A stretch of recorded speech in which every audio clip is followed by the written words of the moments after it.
watching MA106 Medical Surgical Asepsis and Infection Control video training. This course will be taught on the clinical side of Module 1.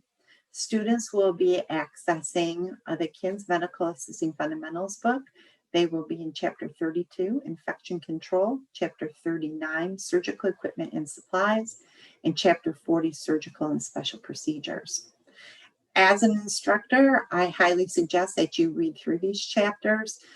Try to put on your "if I was a student, what question would I ask" hat, so that you will be better prepared to answer any questions that your students might come up with.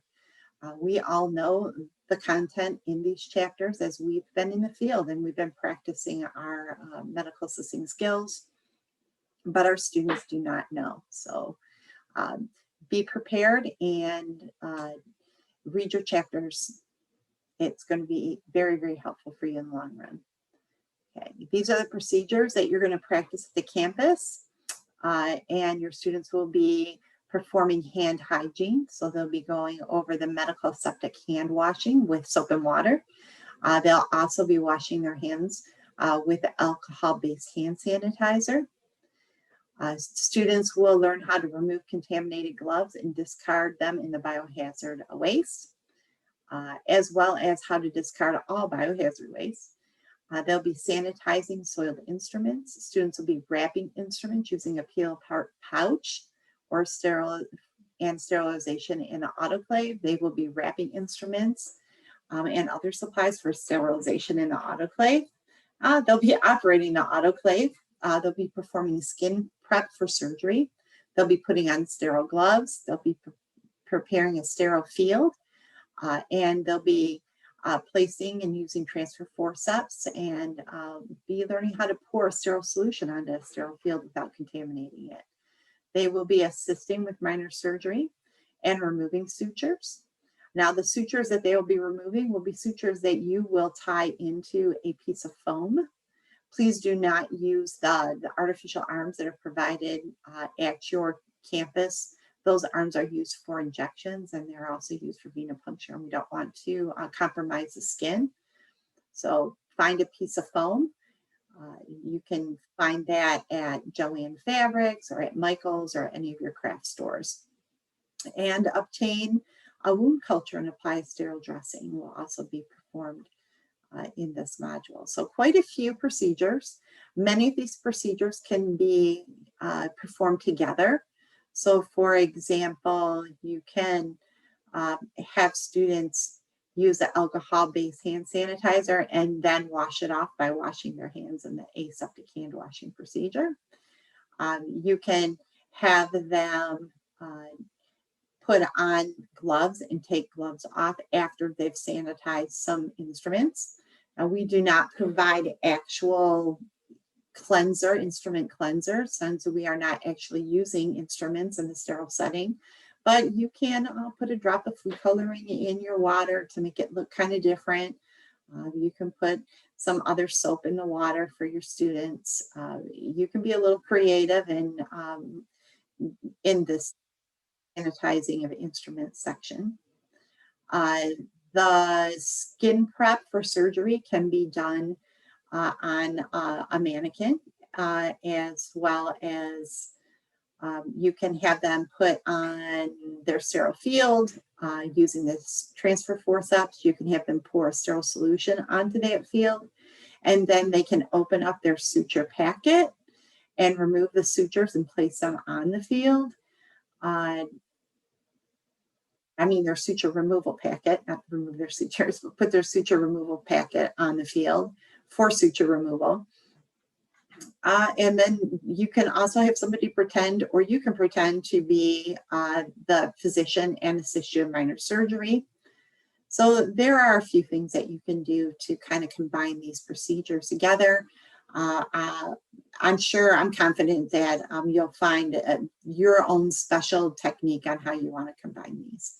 But however you do it, just try to make sure that when you combine them, that they make sense for your student.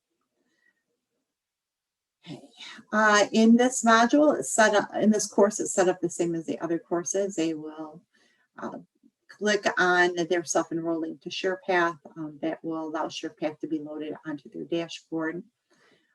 They also have the quick links to get to their resources in SurePath. And then we have the days of the course. They can click on and go straight to that day quickly. And then they have a graded course outline, which is appearing in every course, which lets the student know what is due and what they'll be doing on each day above. So let's go into the module itself. Make sure that you're spending time before students enter the course, putting in your instructor contact information so students know how to get in touch with you if they have questions outside of class, and they'll know how to set up tutor time if they need it. All students have to complete the academic honesty policy before the rest of the course will open. Make sure that they're clicking on their e-text and their website link and their resources. Many times if they don't click on these, then SurePath is not going to open for them as well. So make sure they're clicking on their student resources. SimChart can be used in this course to help with documentation. If you're not sure about SimChart, you can go into SimChart and play around in the simulation playground so that you can guide your students on how to document their wound care or their strep tests that they'll be doing. Here is the course syllabi. On the first day of the mod, click on the course syllabi and go over the course syllabi together in class. Make sure that you answer any questions that your students might have so they know what to expect and they know what they need to do to successfully pass this course. The row assignments are always available on the first day of the mod for students to finish as homework as long as they upload on the due date. That correlates with the lesson plan. Then the days are set up to match the lesson plan. The lesson plan will refer to everything that you see in day one. So there are videos for you to show. There are also links for you to show. And then there are the ICA, the assignments for students to work on. If you do not want students to work on an assignment until after you're done with lecture, any procedures that you'd like to present, just don't publish day one until you're ready. And how do you publish day one? You come over to this circle and you click on it and it turns green with a check. That means now students have access to see what's inside the day. If you do not publish the day, then the students will not be able to see any of these resources until you're ready. So we want to only publish the day that we're going to currently work on. Do not publish days ahead of time. We want to keep students working at the same pace together at the same time with you. Okay, so let's go ahead and take a look at some of the assignments that we have in this mod. So you'll have an infection control assignment. You'll have an infection control review. You'll have minor surgery case scenarios for students to work on. There's the 2-row assignments, and they'll have a medical surgical sepsis and infection control test, as well as they have their proficiency documentation. So you may want to have the students click on the proficiency documentation, or you can bring the proficiency documentation up for them, or publish that last day quickly for them to download and then unpublish it so that they have access to that document and can fill it out as they go and complete their proficiencies throughout the mod. We may end up adding some simulations to this module as well.